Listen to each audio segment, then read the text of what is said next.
बौनों का एक गांव जिसका रहस्य आज तक है अनसुलझा।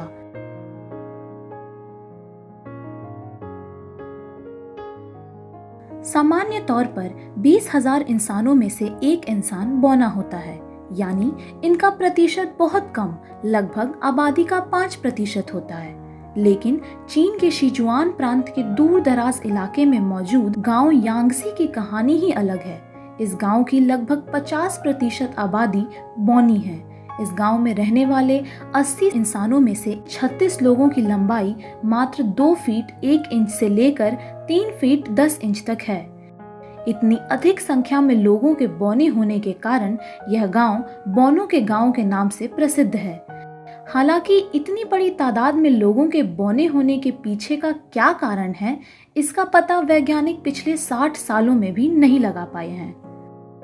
गांव के बुजुर्गों के मुताबिक उनकी खुशहाल और सुकून भरी जिंदगी कई दशकों पहले ही खत्म हो चुकी थी, जब प्रांत को एक खतरनाक बीमारी ने अपने चपेट में ले लिया था, जिसके बाद से कई स्थानीय लोग अजीबोगरीब हालात से जूझ रहे थे, जिसमें ज्यादातर 5 से 7 साल के बच्चे थे। इस उम्र के बाद इन बच्चों की लंबाई रुक जाती थी। इस इलाके में बौनों को देखे जाने की खबरें 1911 से आती रही है। 1947 में एक अंग्रेज वैज्ञानिक ने इस इलाके में सैकड़ों बौनों देखने की बात कही थी। हालांकि आधिकारिक तौर पर इस खतरनाक बीमारी का पता 1951 में चला, जब प्रशासन को पीड़ितों के अंग छोटे होने की शिकायत मिली। 1995 में जब जनगणना हुई तो गांव में ऐसे करीब 119 मामले सामने आए। समय के साथ ये रुकी नहीं, पीढ़ी दर पीढ़ी ये बीमारी भी आगे बढ़ती गई। इसके डर से लोगों ने गांव छोड़कर जाना शुरू कर दिया ताकि बीमारी उनके बच्चों में ना आए। हालांकि 60 साल बाद अब जाकर कुछ हालात सुधरे हैं। अब नई पीढ़ी में यह लक्षण कम नजर आ रहे हैं। अचानक से ऐसा क्या हुआ कि एक सामान्य कदकाठी के लोगों का गांव बौनों के गांव में तब्दील हो गया? यह रहस्य वैज्ञानिक 60 साल बाद आज तक नहीं सुलझा पाए हैं। वैज्ञानिक और विशेषज्ञ इस गांव की पानी, मिट्टी, अनाज आदि का कई मर्तबा अध्ययन कर चुके हैं, लेकिन वो इस स्थिति का कारण खोजने में नाकाम रहे हैं।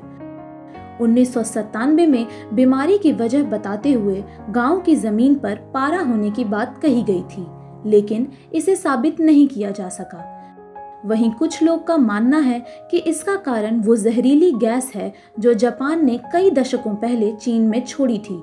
हालांकि यह एक तथ्य है जो जापान कभी भी चीन में इस इलाके में नहीं पहुंचा था। ऐसे ही समय समय पर तमाम दावे किए गए, लेकिन सही जवाब नहीं मिला। गांव के कुछ लोग इसे बुरी ताकत का प्रभाव मानते हैं, तो कुछ लोगों का कहना है कि खराब फेंगशुई के चलते ऐसा हो रहा है। वहीं कुछ का कहना ये भी है कि ये सब अपने पूर्वजों को सही तरीके से दफन ना करने के चलते हो रहा है। चीन में ऐसा कोई गांव है, इससे चीनी प्रशासन मना तो नहीं करता, लेकिन वहां पर किसी विदेशी को जाने की इजाजत नहीं है। यहाँ के बारे में अधिकतर जानकारी यहाँ पहुँच पाने वाले रिपोर्टर्स के द्वारा ही मिल पाती है।